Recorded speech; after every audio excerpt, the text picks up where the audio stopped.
Oiê! Bem-vindos a mais uma aula do canal Português Desenhado. Aqui você aprende de um jeito fácil e descontraído. Eu sou a professora Genilda e vou desenhar o português para você.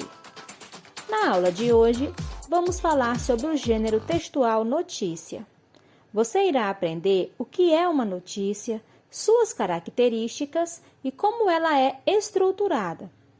Vamos para a aula? A notícia é um texto da área jornalística que relata um fato socialmente relevante para um amplo público. Com o intuito de acessibilizar as informações consideradas relevantes, ela abrange todas as áreas que são coletivamente importantes, como política, economia, cultura, segurança, saúde, educação, meio ambiente e outros. O gênero notícia é veiculado atualmente em jornais, revistas, rádio, televisão, redes sociais, sites, blogs, entre outros. Características da notícia.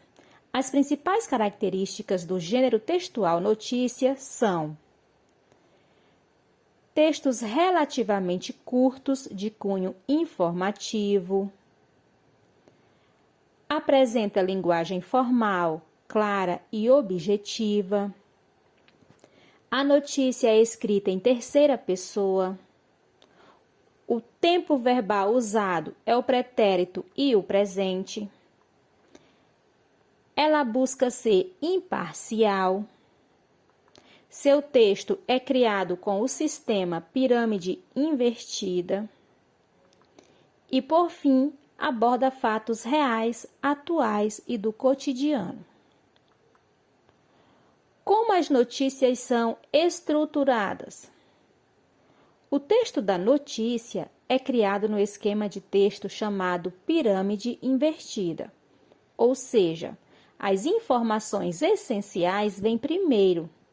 O texto da notícia tem a seguinte ordem: título, depois vem subtítulo, depois vem o lead e, por último, o corpo da notícia.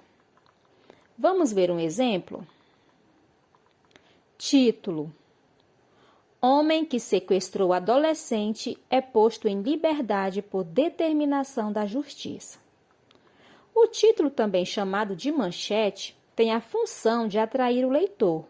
Nele, o autor busca colocar de forma objetiva do que se trata aquela notícia, para que desperte o interesse no leitor.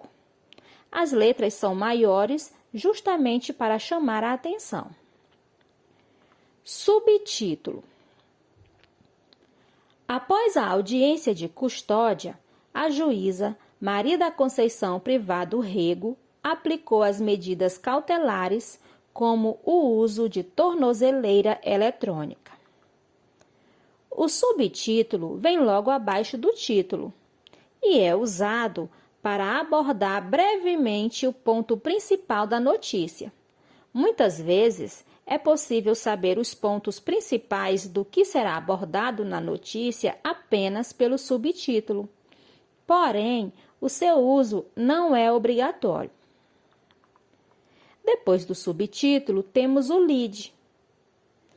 O açougueiro Eduardo da Silva Noronha, de 25 anos, acusado de sequestrar uma adolescente de 12 anos e trazer para São Luís, foi solto pela Justiça na manhã desta quinta-feira, 16, 2 dias após ser preso em flagrante no seu local de trabalho. A menor foi resgatada pela polícia em uma kitnet na Vila Luizão, em São Luís. O lead é o primeiro parágrafo da notícia e busca falar sobre todas as informações mais importantes da notícia. Geralmente, responde às perguntas o que, onde, quem, como, por quê e quando. E, por fim, vem o corpo da notícia. Após a audiência de custódia, a juíza Maria da Conceição Privado Rego aplicou as medidas cautelares como o uso de tornozeleira eletrônica e concedeu liberdade a Eduardo da Silva. Entre outras medidas cautelares, o acusado não poderá manter contato com a adolescente por qualquer meio de comunicação, redes sociais e afins. Também fica impedido de aproximação com a menor no espaço de 200 metros, no mínimo, e está determinado o recolhimento domiciliar noturno a partir das 11 horas, ou seja, a partir das 23 horas, entre outras aplicações. É no corpo da notícia que desenvolvemos o tema, apresentando mais detalhes. Geralmente, é nesta parte que o autor contextualiza o assunto, respondendo às perguntas como e por quê. Nas notícias, também é muito comum o uso de fotografias e dados. Estes, por sua vez, ajudam na comprovação da veracidade dos fatos. Bem, nossa aula chegou ao fim. Espero que tenha ficado claro para você. Se eu te ajudei de alguma forma, deixe seu like. Inscreva-se no canal, ative o sininho e compartilhe com os teus amigos que também precisam aprender. O teu retorno me motiva a fazer mais vídeos. Te espero na próxima aula. Beijos e até mais!